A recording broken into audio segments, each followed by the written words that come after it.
worksheet number 9, divide the following. Divide the following and the division of two decimals. Dividend is also in decimal and divisor is also all. So here 2.8 is dividend and 0.7 is divisor. अब dividend में decimal हो या नहीं हो कोई फ़र्क नहीं पड़ता, बट अगर डिवाइज़र के अंदर डेसिमल है, डिवाइज़र के अंदर अगर डेसिमल है मतलब 0.7 इज़ डिवाइज़र जिससे आपको डिवाइड करना है. एंड यू नो 0.7 का टेबल हम लोग यूज़ नहीं करते ना. सो 0.7 अगर ये जो डिवाइड के साइन के बाद अगर डेसिमल है ना, हम लोग डाउनवर्ड डिवीजन नहीं कर सकते.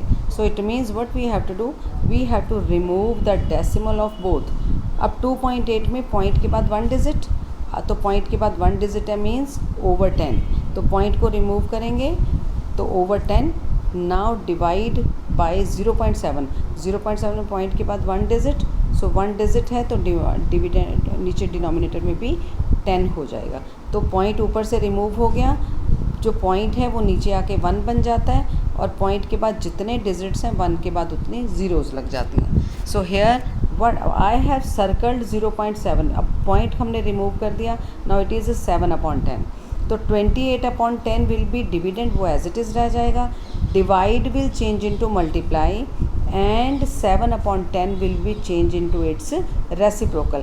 अब क्योंकि हमने डिवाइड का साइन रेसिप्रोकल में चेंज किया, मल्टीप्लाई बना दिया, तो डिवाइड के बाद जो नंबर होता है उसका भी रेसिप्रोकल बन जाता है.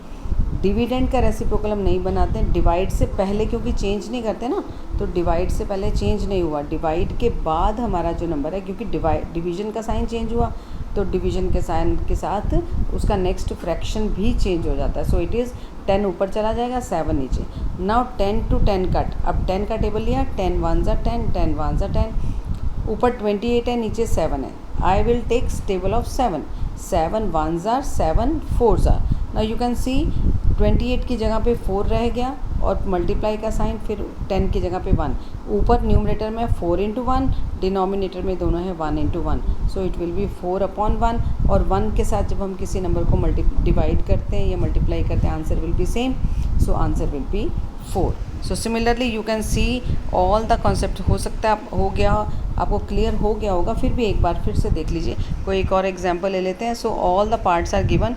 तो यू कैन सी, बस ध्यान ये रखना है, सबसे पहले आपको ये देखना है कि जो डिविडेंड है नो प्रॉब्लम, बट डिवाइज़र में पॉइंट नहीं होना चाहिए. अगर पॉइंट है तो हम एक जगह से पॉइंट रिमूव करते हैं तो दूसरी जगह से भी कर देते हैं, ठीक है. सो 36/10 डिवाइडेड बाई 4/10. अब 36/10 मतलब 10 क्यों आया, पॉइंट के बाद 1 डिजिट है ना, तो पॉइंट के बाद 1 डिजिट मतलब 10. तो पॉइंट जो है वो 1 के नीचे चला जाता है, पॉइंट के बाद जितने डिजिट्स होते हैं उतने ज़ीरोज़ बन जाती हैं. Divide will change into multiply और 4/10 का बन जाएगा रेसिप्रोकल, तो 10/4. तो you can see all the sums here, you can see all. Yes yes. So say all the styles are, all the sums are same. आगे चलिए नेक्स्ट 0.75. अब 75 नहीं बोलेंगे, 75 बोलेंगे, क्योंकि पॉइंट के बाद सेपरेट हो जाते हैं टर्म्स. Divided by 0.15. 0.15 टर्म्स नहीं, डिजिट्स सेपरेट हो जाते हैं. सो पॉइंट के बाद 2 डिजिट है ना, तो देखो डिनोमिनेटर में भी 100 हो गया है. Divide by 15. 0.15 है ना, पॉइंट के बाद 2 डिजिट, तो डिनोमिनेटर में भी 100 हो गया. मीन्स पॉइंट का 1 बन जाता है और पॉइंट के बाद जितने डिजिट्स होते हैं उतनी ज़ीरोज़ बन जाते हैं. Now 75/100 first number.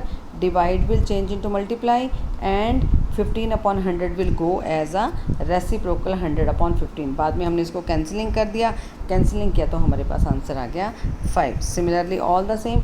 अब 1.25 में 2 डिजिट्स है ना, तो ओवर 100 हो गया.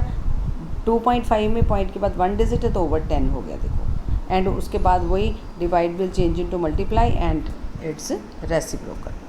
Next all the sums of worksheet number, yes you can see, yes. So all the sums, so now it is completed, this exercise is completed. So you have to see all the sums of worksheet number 9, that is divide decimal by decimal. So see it and enjoy it and write it on your fair notebook and try it again and again. In next video I will tell you, I will show you the division of simple number with the decimal. Okay, thank you so much.